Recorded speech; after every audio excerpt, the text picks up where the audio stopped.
విజయ్ జానకి జానకి ప్రియా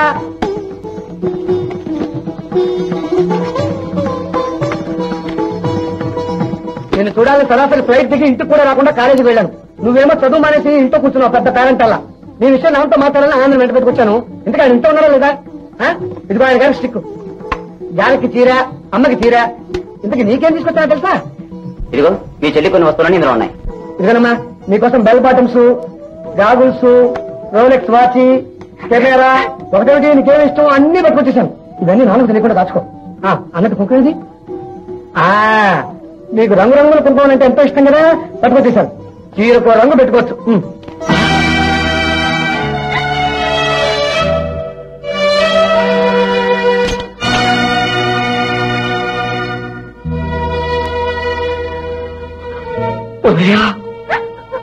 జానకి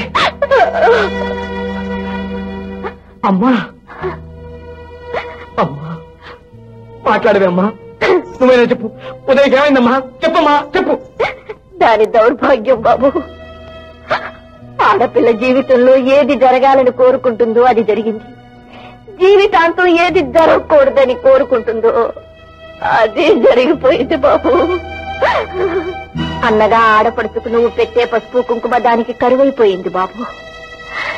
మాసిపోయిన దాని సౌభాగ్యం తిరిగి తీసుకురాలేవయ్యా, తిరిగి తీసుకురాలేవు.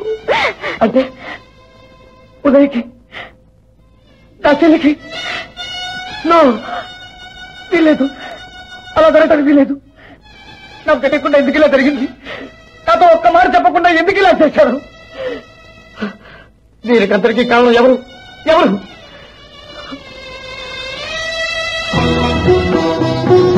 అర్థమైందమ్మా, దీనికంతరికీ కారణం ఎవరో ఇప్పుడు అర్థమైంది. మీరు కదా ఏనన్నా తోడబుట్టమని నేను ఒకడున్నాన్న మాట కూడా మర్చిపోయి కనీసం ఒక ఉత్తరం ముక్క కూడా రాయకుండా దాని పత్రాన్ని పట్టుకుని బుద్ధి చేస్తానా?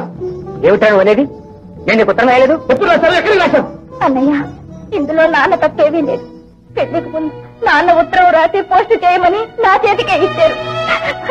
కానీ నువ్వు వచ్చి చేయగలిగేదేమీ లేదని. ఏమీ లేదని చెప్పేదానన్నయ్య. నువ్వు చెప్పింది నాన్న నాకు రాసిన ఉత్తరం కాదమ్మా. నేను నువ్వులే బ్రతుకుని ఆ ఉత్తరమే నాకు చేరుంటే నిన్ను ఈ స్థితిలో చూసి ఉండేవాడిని కాదమ్మా. అమ్మా ఉదయ, నీ జీవితాన్ని చేతులారా నువ్వే నాశనం చేసుకున్నావమ్మా, నువ్వే నాశనం చేసుకున్నావు. బాధపడకన్నయ్యా, ప్రతి అన్న కన్నీళ్లు పోయిన ఆడపడిచి సౌభాగ్యం తిరిగి తేగలిగితే ఈ లోకంలో దౌర్భాగ్యానికి చోటే ఉండదన్నయ్యా.